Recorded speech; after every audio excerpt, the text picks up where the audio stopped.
We are barreling into late summer here, but there is about 6 weeks left for most of my containers to look really good in, but not unless I get on top of doing some maintenance. So come along today, I'm going to show you how I take care of my containers to get the most I can out of them for the longest amount of time. Hey everyone, I'm Erin the Impatient Gardener, and my containers are a little bit neglected. So let's just walk around the garden and I'll show you what I can do to refresh and rejuvenate, keep my containers going. And we're gonna start here on the deck with maybe one of the saddest containers because something has gone awry here. So this is what that container is supposed to look like. This is its partner. They're planted exactly the same way, but you can see in the other container that we are completely missing this beautiful Corallina super bells.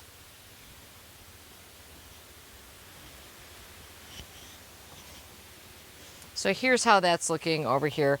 Quite sad. This is 100% my fault. Basically, this container dried out and I missed it. So let me show you what we're gonna do to hopefully whip this guy into shape. Maybe we'll get some of that super bells back, but we'll see. So before I even address the situation with super bells, I'm gonna deal with this Plectranthus. This is Mona Lavender. And I've had to prune the other one a little bit too. It's quite a vigorous plant and it's just coming over this way a little bit farther than I would like it to. So I'm just gonna prune out some of these stems. By the way, this Plectranthus is really good in bouquets. So I actually could use some of that to make bouquets with if I was so inclined. So maybe this too.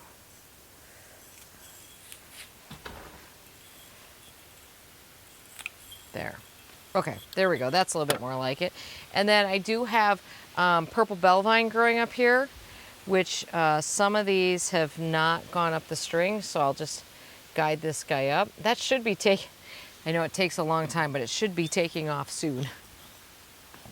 And then I do have some of this Plectranthus sticking out the back too, so I'll just take that out. Maybe I'll leave that one right there, but okay. Now, speaking of Plectranthus, I also have this in here. This is Plectranthus guacamole, which I really love. And the guacamole in this container did much better than its sister container. I don't know what that's about. I will take out, like, this piece is looking a little bit yellow. So I'll just prune that out because we've got plenty in here. I don't want to cut it back too much because it's really doing a lot of work in this container right now. Okay, so now we're gonna deal with this. This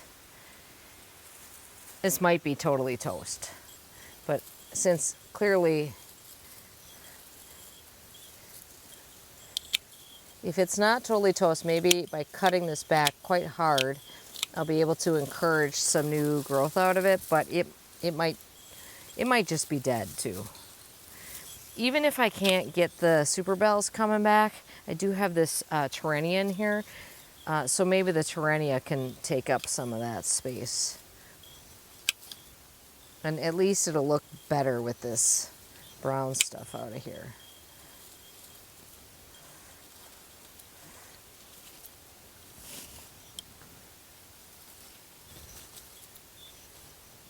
See, there's a little bit of life in it, so maybe we will spur some growth here.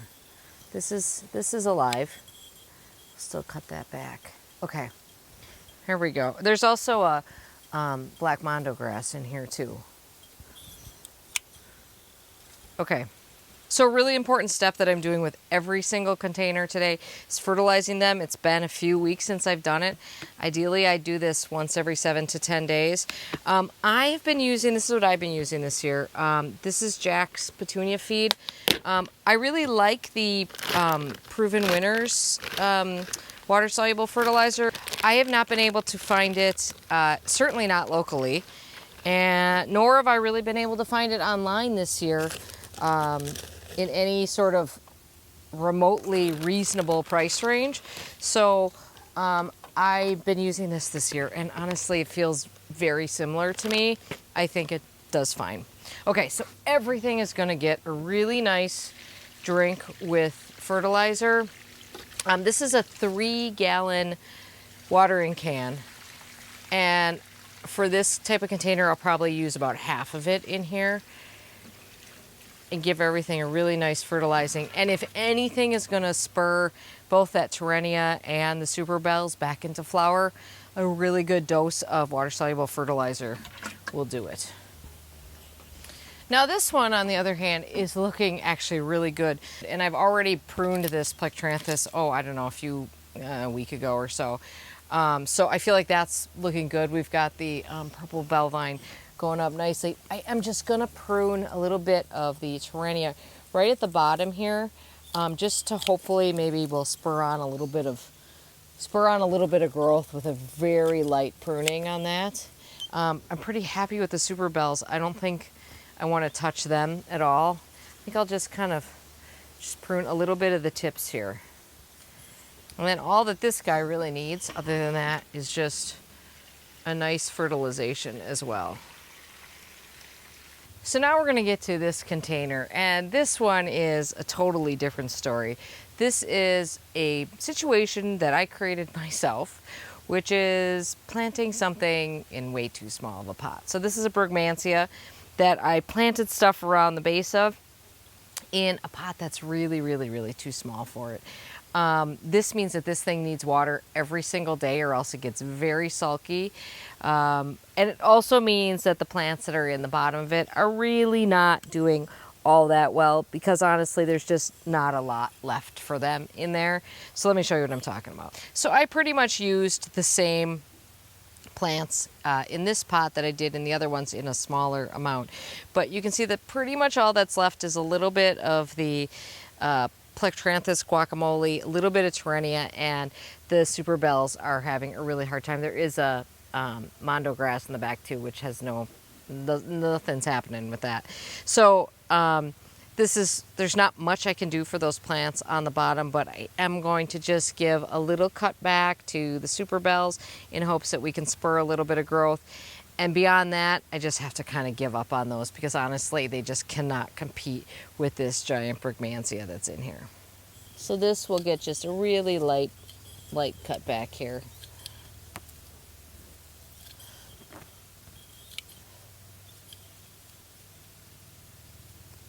I'm also going to prune out a little bit of the lower leaves on this Brugmansia. Maybe we'll get a little bit more light in there. Maybe there's a little hope if they get a little bit more light. I should be wearing gloves for this, by the way, and I'm not. So wear gloves when you're dealing with your Brugmansia. As a matter of fact, I will go wash my hands as soon as I'm done here, because it's not optimal with a Brugmansia.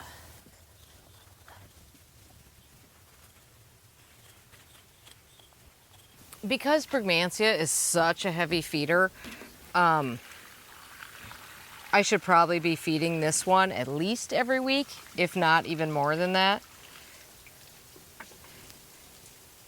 There's actually, I have to water this really slowly or else the water just pours right off of it too.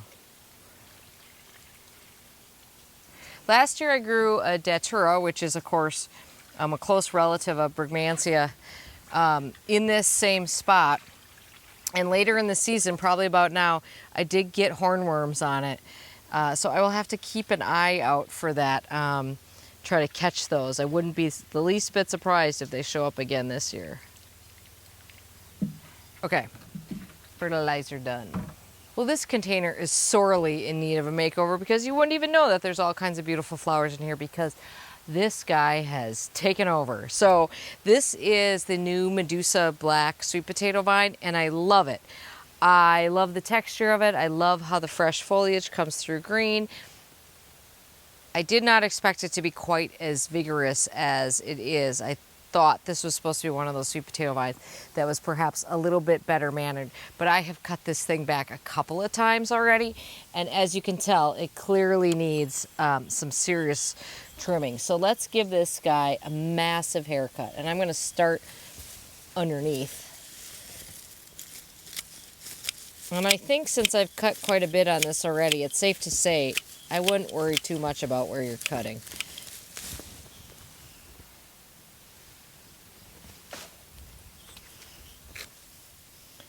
I'll take out a lot of the bulk at the bottom. I mean, I would like to see the pot a little bit here. Give a little bit of structure to this instead of just this big blob over here. Now we have to come into the top here and really take out some of what's happening up here. Okay, so already you're starting to see some of the plants that are in here that you probably couldn't even see before, like this euphorbia. There's a very little of it left surviving in there, it looks like. And now this is like, just a good thinning here. And I assure you, I don't think cutting too much is going to be a problem. Take out a little bit more over here, maybe. If you cut underneath, you won't really see where you're taking out chunks. Now you can see this beautiful citrus begonia in here. There is a Arctic fox, I think it's called Arctic foxglove in here, that is supposed to flower all year, and I gotta say, it's not really doing that. It's flowering a little bit, but I wouldn't exactly say it's a great show. Oh, here's some more euphorbia emerging back here. I'm not gonna cut any other flowers, but there is another Medusa back here, and I am gonna give that one, it's not nearly as vigorous as the front one, because it's jammed in the back here. But I'm definitely gonna give that one a bit of a trim as well.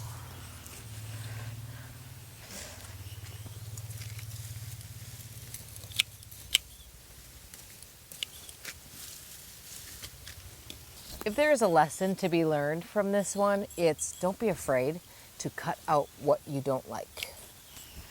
Okay, here's the next victim. I love this container. It's so pretty. The first thing I want to do is tie in some of the Angiostar Fats Hetera that's kind of flopping around a little bit. Tie that back to the trellis a little bit.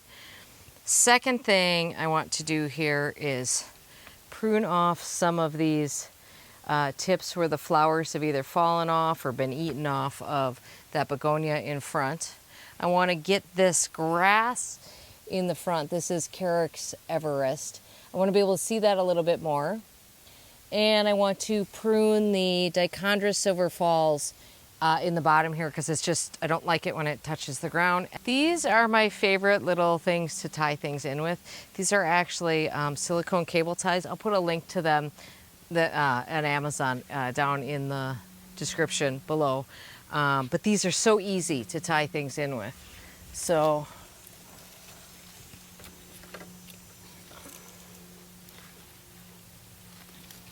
what I want is where this one goes right here, I think. And they're nice and stretchy.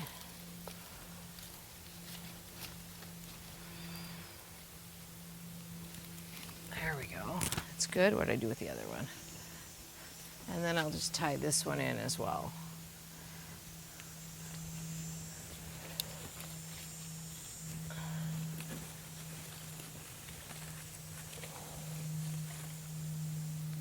There we go. There. Easy peasy. Now you can see that this begonia is looking a little, it doesn't look fabulous, to be honest. There's some ratty foliage in it. This has been a persistent issue. And I do believe that, there's a chance it's getting cooked a little bit by the late afternoon sun, but also I really think there are some bugs in here that are eating on things. So first I'm going to just prune out all the ugly bits, which includes the stems that the flowers have fallen off, which is basically just deadheading like you would anything else. But I'm also cutting out any of these ugly leaves, or any of these leaves, frankly, that are too low. Like this, I don't need this leaf here. Get that out of there. And this guy is too low.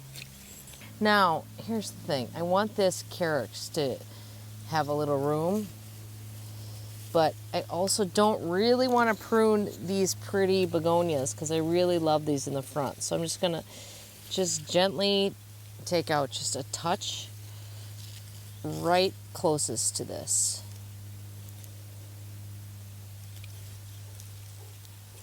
Maybe, I don't really want to take that out. Okay, and then I'll come over here and I'll grab maybe, which stem is, see this is Citrix again, and this is a different one. I really love this Citrix. That's Iconia Citrix in there. This guy needs water, kind of bad. everything will get water and, again, fertilizer. I'm not going to show you fertilizing everything because you get the idea on that, but I'm just going to cut out a couple of these. There. So maybe that helps us see this pretty little carex, which is a little crispy on that side, a little bit more. Then the next question is this too heavy in here? If I cut some of these stems, will I get some of these pretty salmon begonias up higher? I don't know, but there are a few hiding underneath there, so maybe I'll just, I mean, I don't want to do anything I'm going to regret here. Maybe we'll just take out a couple. Like this maybe can come out. Well, I don't want that to come out because that's got all kinds of buds on it, including one I just accidentally broke off. There we go. Maybe we just have to kind of move the stems around a little bit. Okay, now I'm just going to nip off some of the mangier stems on this soft caress, just the ones that are like fully eaten by whatever was eating it. So I don't love how this is just this big blob right here that goes all the way to the ground. So I sort of, listen, I don't spend a lot of time on this. This is not delicate work, but I kind of try to spread it apart. And then I just go in and embrace your inner hairdresser and pretend that you are doing like a layered cut. And so cut in different spots, no bowl cuts. And then I think that gives kind of a bit more, I mean, some people will spread this all out. That is, I don't have time for that, but there, I think that looks far more natural than just taking, you know, a straight edge to the bottom. I mean, these are so tangled up that if you were to separate them all, well, I think you'd be here for a while, for one. But, and you know, take a good chunk right out of the middle and see what happens. It's gonna grow back.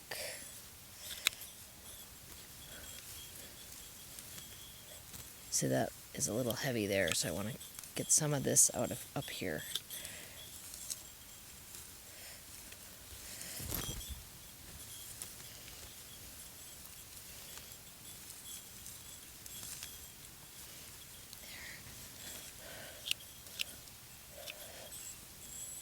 There.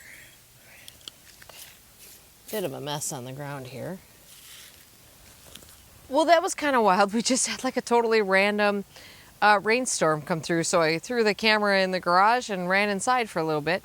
Now I'm all soaking wet. But this is what I want to show you. So this is what I'm going to use in here. This is bug and slug killer. This kills slugs, which could be the problem. I actually think it's earwigs are causing a problem in here as well. So I'm going to sprinkle some of this around. I just watered in here, actually fertilized, but I actually just watered in here because this stuff wants to go onto moist soil, not like standing water. So I'm just going to sprinkle a little bit of this around in here. And I'm hoping that, well, if these are little creepy crawly types, that will help keep the insect damage a little bit better on here. And really what you want is to kind of create a barrier. I can't really do that with this, but it is sort of a bait situation. Okay, there we go. All right, that's these two containers. Let's keep moving. Okay, so sorry for the switch to voiceover here, but Mr. Much More Patient is very nicely cleaning the interior of my car, and he had to use a bunch of loud machinery. And if someone offers to clean out the interior of your car, you do not mess with it. You just let them do their thing. So that's what I did. So we're just going to do a voiceover for a couple of containers here. First of all was these willows that are in the big pots on the apron, driveway apron. I was looking at them today. I'm like, okay, we've officially reached cousin it stage. So mostly I just pruned out a ton of willow. I also pruned off a little bit of the verbena that was looking a little leggy cut that off too. But I took out some big chunks of willow. I think they look so much better now. I'm also trying to balance them a little bit. The one is really cattywampus. I don't think there's any saving that, but at least it looks good from the patio side.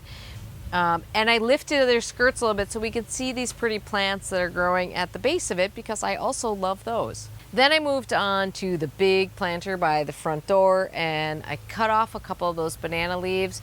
They do start sort of flopping as new ones grow in, so I cut those off so that it's not so heavy and they're not covering up the other plants. I went in there and I had to restake one of those Melody Doro dahlias, and honestly I probably put too many in there, but I'm okay with it for now. Then I just kind of pruned out a bunch of other things. There is a scented geranium in there that kind of got really wild, so I pruned out a little bit of that to make more room for the River Dunes pelargonium, which I hope will have a little bit more light now. Pruned the Shadow Storm sweet potato vine, which is not super aggressive, but some bugs had gotten at the bottom of it, so I cleaned that up a little. I trimmed up the Super Bells that's in there. That's another Coralina Super Bells. Trimmed that up because that was getting quite leggy. And then I went after the urn a little bit. It's a little hard to get in there. It was quite mosquito-y in there as well. And I just pruned a little bit of that Elegant Feather Eupatorium that's in there. And then I also pruned a little bit of the Persian Shield that's in there, just because it just felt like it was getting a little gangly. And I pruned out, there was some lobularia in there that was not looking good at all, so I pruned that hard. I don't even know if that'll come back. Just to kind of clean that planter up a little bit and keep that a little bit fresher. I kind of wish I would have pruned the Persian Shield that's on the other side of it a little bit more to make it a little bit more imbalanced, but like I said, a little hard to maneuver in there and not particularly pleasant with all the mosquitoes. Then last but not least is the window box. And this was overdue for a pruning. Okay, so I didn't realize that this mini-me chartreuse coleus was quite so insane in here. So, and actually it is kind of blocking the view from inside a little bit, so I'm actually pruning it down a touch. It will resprout, no problem, but I'm also cutting a bunch of stems out because it's really eating up the begonias, the sun patience, which, you know how aggressive you have to be to eat a sun patient? I mean, those are pretty sturdy plants. Then the other thing I'm doing here is pruning out fairly aggressively some of this Transcantia Purple Heart. Used to be called Secretia. I think it's Transcantia now. I don't know which is which, but you know what I'm talking about here. Which, I did plant a lot of this knowing this was, something that would grow semi-aggressively. By the way, these all root really easily, so if you want to make more plants, you could absolutely take those prunings and stick those in a pot.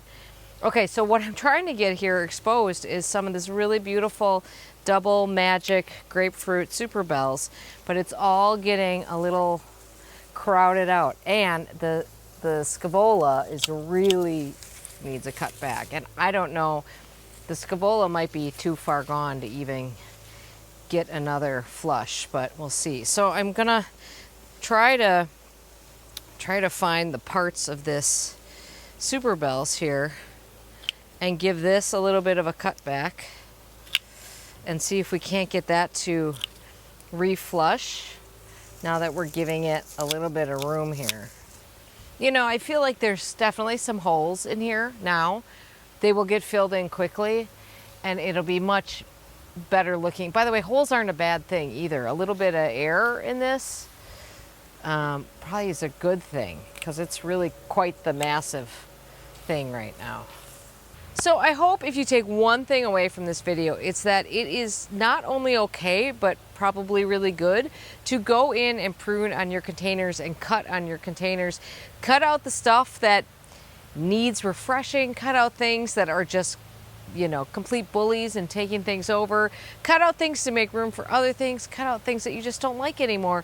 I think there is a mentality with containers that it's sort of a set it and forget it. We plant them, We water them, we fertilize them if they're lucky, and then we're like, well, it is what it is. And it doesn't have to be that way.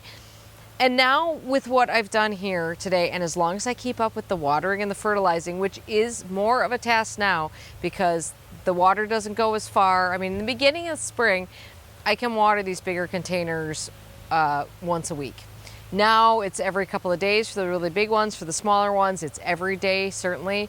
So it is more of a chore later on, but as long as I keep up with watering and fertilizing, these containers will serve me right through fall, when I'm sick of them, when I'm done with them, when I want to swap them out with something else. But we will definitely get through the entire month of September with this, and hopefully a couple of weeks into October too. And then by that point, they're probably looking a little straggly again, and frankly, I'm probably sick of them anyway. If you're going to do one thing, prune out the bad looking stuff or the stuff that's looking tired or leggy, and fertilize. Fertilizing will help a ton. All right, I hope you enjoyed this video. Thank you so much for watching. If you did, please like this video and subscribe if you haven't. I appreciate it so much. Helps the channel a lot, and it makes me feel good. And in the meantime, have a great day in your garden. Go check out those containers. Bye, everybody.